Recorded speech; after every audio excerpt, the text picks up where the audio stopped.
தர்மஜ்ஞா அப்படின்னு பரதனே ராமரை பார்த்து சொல்ல போறார். ஆசிரமங்களுக்குள்ளே சிறந்த ஆசிரமம் கிரகஸ்தாசிரமம். தர்மங்களில் சிறந்த தர்மம் க்ஷத்ரிய தர்மம். க்ஷத்ரிய தர்மம் தான் பிராமண தர்மத்தை காப்பாத்துறது. க்ஷத்ரிய தர்மம் தான் வைசிய தர்மத்தை காப்பாத்துறது. க்ஷத்ரிய தர்மம் தான் சதுர்த்த தர்மத்தை காப்பாத்துறது.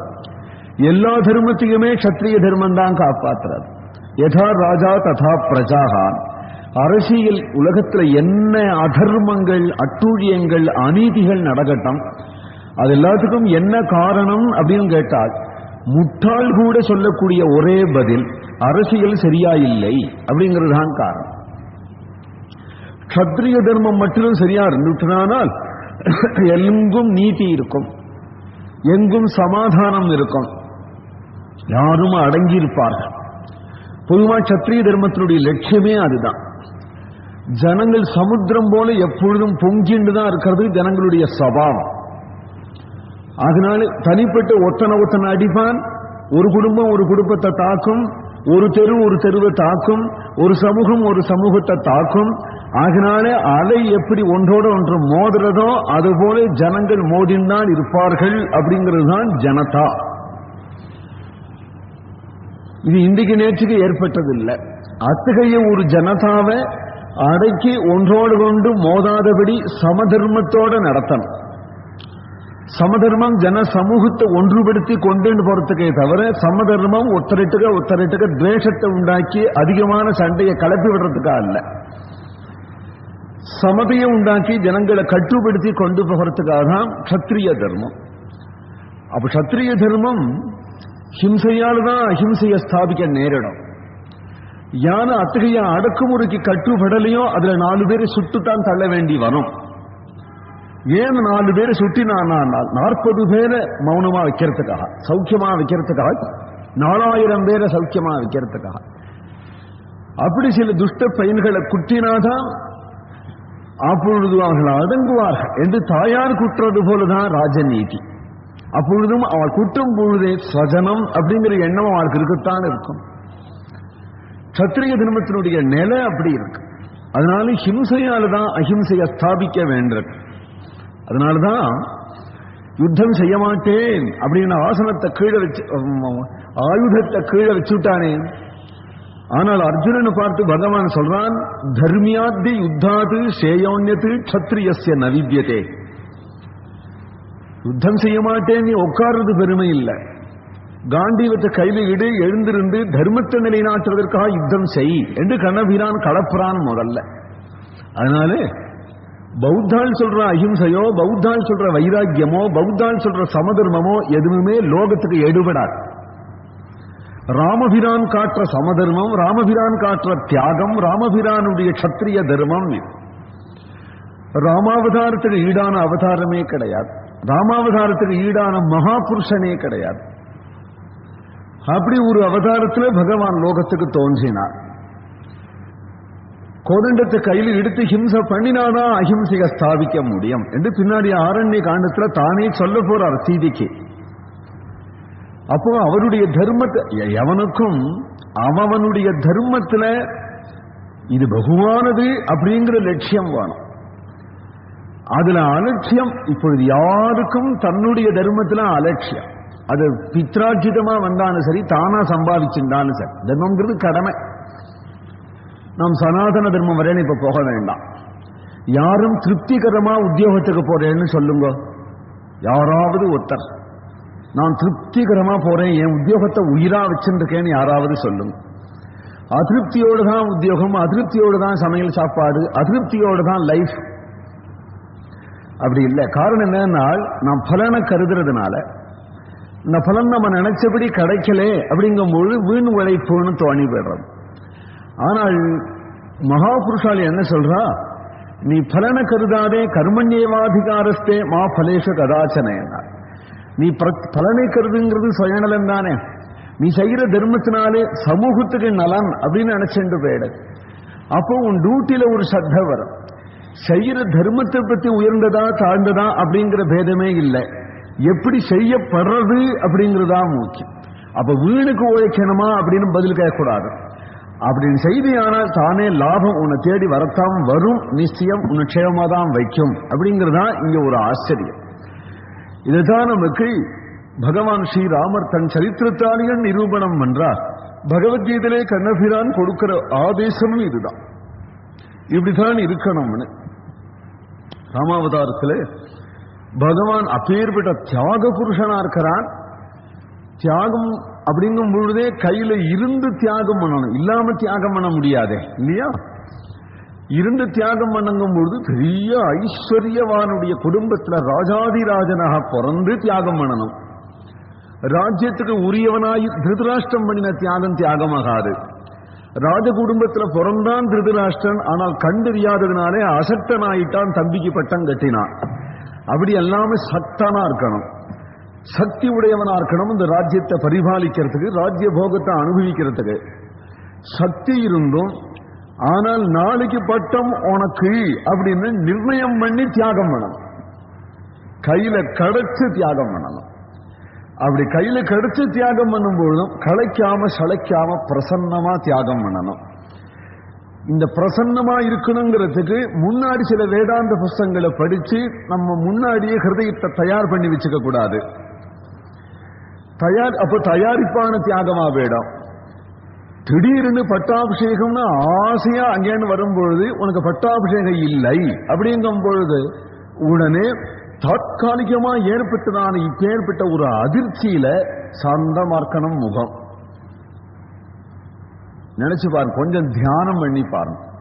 இப்ப சொல்லிவிட்டே ஆத்துல போய் தியானம் பண்ணி பாருங்க. ஒரு சின்ன விஷயத்துக்கெல்லாம் தளர்ச்சி அடைஞ்சுடுறோம், உப்பு போடாத விஷயத்துக்கெல்லாம் அழுக வந்துடுறது.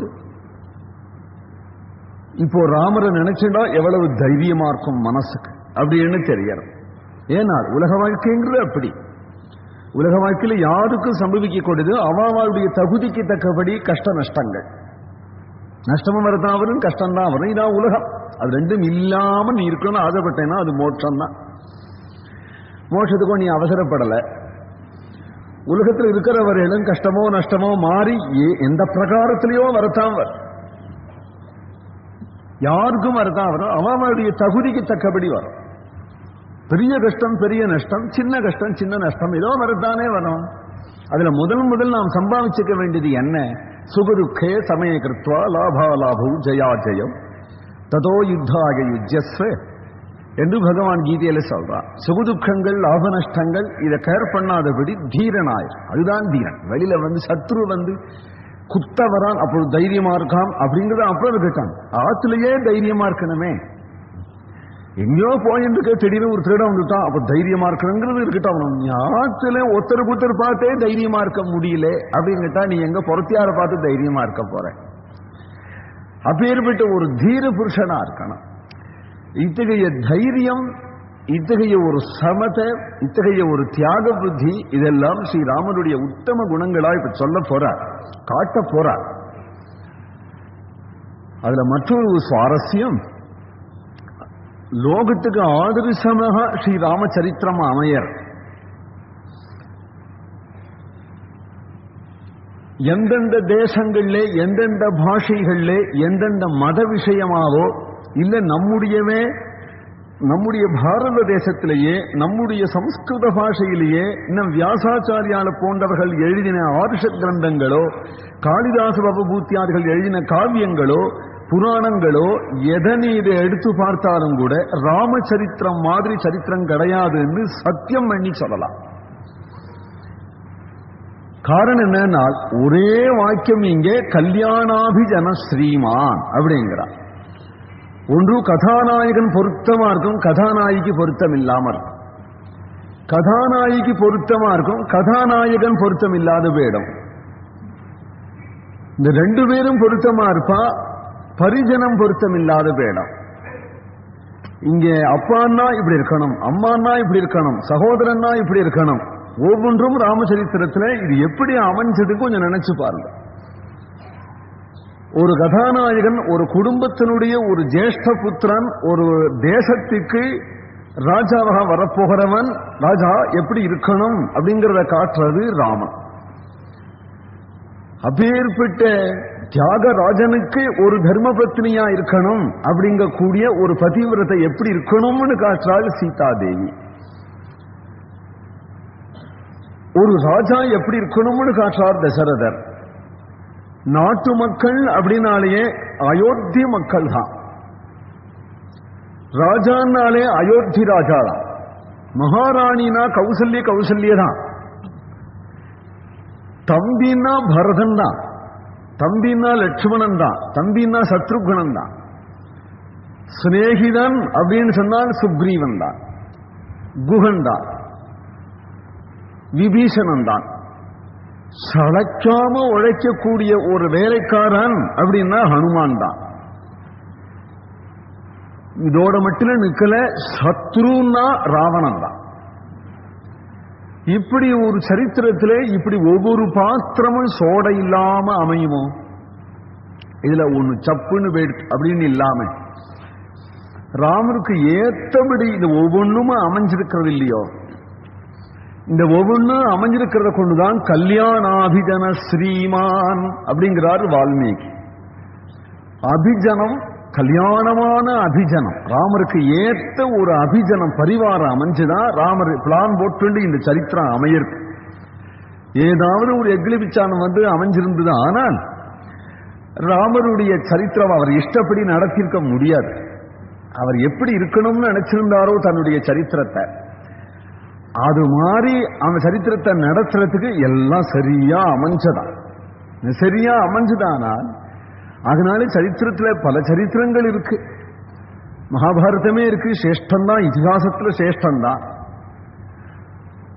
ஆனால் மகாபாரதத்தில் உள்ள சகோதரால பார்க்கிறோம், ராமாயணத்தில் உள்ள சகோதரால பார்க்கிறோம்.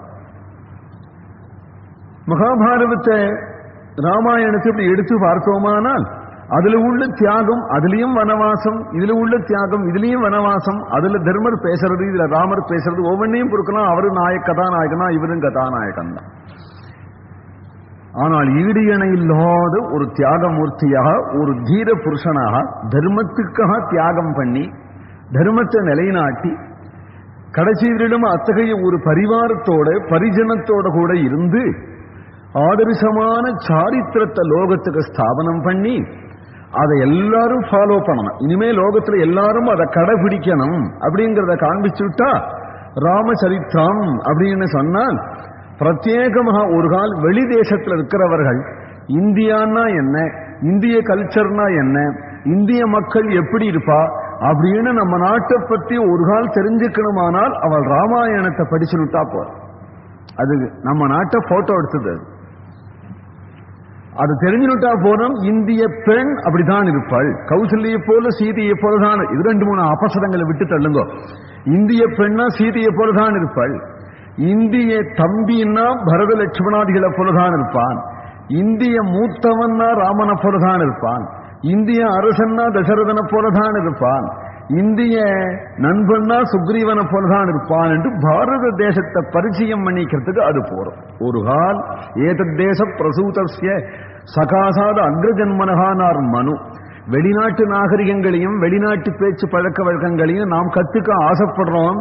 ஆனா மனு என்ன சொன்னார், நம்ம நாட்டில இருந்து மற்ற நாடுகள்லாம் நாகரிகத்தை கத்துக்கணும் அப்படின்னு எழுதி வச்சுட்டு போயிட்டார். 1000 வருஷங்களுக்கு முன்னாடி மனு. ஒரு கால் வெளிநாட்டவர்களுக்கு சத்தியம் வேணுமானால், சகோதரத்துவம் வேணுமானால், ஸ்திரீகளுக்கு கற்பு வேணுமானால், அல்லது வீரம் வேணுமானால், நட்பு வேணுமானால், எது வேணுமானாலும் ராமாயணத்திலிருந்து அவ கத்துக்கணும். விஷ்ணு பக்திங்கிறது வேற விஷயம். ராமன நாராயணன் என்று நாம் நம்புறோம், ஈஸ்வரன் என்று நம்புறோம். ஒரு முஸ்லீமை ஈஸ்வரன் நம்புன்னு நான் நிர்பந்திக்கல, ஒரு கிறிஸ்துவனை ஈஸ்வரன் நம்புன்னு நிர்பந்திக்கல. வெளிநாட்டுல அவனவன் வழக்குப்படி அவனவன் மதம்னு எடுத்துட்டாலும் ஆனால் ராமாயணத்தை அவன் ஏத்துக்க முடியும். நமக்கு பைபிளை ஏத்துக்க முடியாது, குர்ஆனை ஏத்துக்க முடியாது, ஏத்துக்க வேண்டிய அவசியமும் கிடையாது. ராமாயணத்தை உலகம் பூரா ஏத்துக்க முடியும். ஏன் ஏத்துக்க முடியும்னால், எந்த தேசத்திலையும் எந்த காலத்திலையும் கற்புன்னு வேணுமானால் சீதையை ஒத்துண்டான் ஆகணும். சத்தியம்னு வேணுமானால் ராமனை ஒத்துண்டான் ஆகணும். எந்த தகப்பனாருக்காவது புள்ள வேணும், புள்ளைக்கு தகப்பனார் இடத்துல பிரியம் வேணுமானால் தசரதனையும் ராமனையும் ஒத்துண்டான் ஆகணும். நாட்டு மக்கள் அரசனுக்கு கட்டுப்பட்டு இருக்கணும் அப்படிங்கிற அவசியம் உண்டாகில் அரசனுக்கு நாட்டு மக்களை பெத்த புள்ள மாதிரி காப்பாற்றணுங்கிற பொறுப்பு உண்டாகில் ராமாயணத்தை ஏத்துந்தான் ஆகணும் இல்லையா? அப்படி எல்லாவோ சரித்திரம் அமைஞ்சிருக்கு. இதெல்லாம் என்றைக்காவது உலகத்துல தேவையில்லாத போடும் அப்படின்னு அனுமானிச்சாலே எனக்கு பயமா இருக்கு. என்றைக்காவது சத்தியம் தேவையில்லாத பேடும், என்றைக்காவது கற்பு தேவையில்லாதபடி பேடும் என்று நினைச்சாலேயே அன்றைக்கே லோகம் நரகம் அப்படின்னு ஆய். அப்ப என்றைக்கு லோகத்துக்கு கட்டுப்பாடுகள் தேவையோ, தர்மம்னு நீ சொல்லாத போனாலும் கட்டுப்பாடுன்னாவது சொல்லிக்கிறையோ. கட்டுப்பாடுங்கிறதுக்கு என்ன பேர்? 10 பேரா சேர்ந்து கட்டுப்பட்டு ஒற்றுமையா இருந்து 10 பேரா அடிக்கிறதுக்கா? எதுக்கு கட்டுப்பாடுன்னு கேள்வி வந்துடும் இல்லையா? கட்டுப்பாடுனா எது கட்டுப்பாடு? ஈஸ்வரனுக்கு கட்டுப்பாடா, தர்மத்துக்கு கட்டுப்பாடா, சாஸ்திரத்துக்கு கட்டுப்பாடா, பெரியோர்களுக்கு கட்டுப்பாடா, இல்ல சமூகத்துல 10 பேரா சேர்ந்து கட்டுப்பாடா, இன்னொரு 10 பேரை அடிக்கிறோம், இதுக்கு கட்டுப்பாடா? கட்டுப்பாடுன்னு பெயர். கட்டுப்பாடுங்கிற சொல்லு விபரீத அர்த்தத்தை கொடுக்கிறோம், தர்மங்கிற சொல்லு விபரீத அர்த்தத்தை கொடுக்காது. ஆனா அந்த தர்மங்கிற சொல்லுக்கு அர்த்தம் கட்டுப்பாடுதான். ஒருத்தருக்கு ஒருத்தர் எப்படி கட்டுப்படுறா பத்தியாலோ இங்க ராமாயணத்துல எல்லாம் கட்டுப்பாடு. அவ்வளவு லட்சுமணர் கொஞ்சம் மீறினவர், லட்சுமணர் கொஞ்சம் மீறினவர்னு நினைக்கிறோம். அடிச்சு குத்தி விடுறேன் தான் பேசுறார்.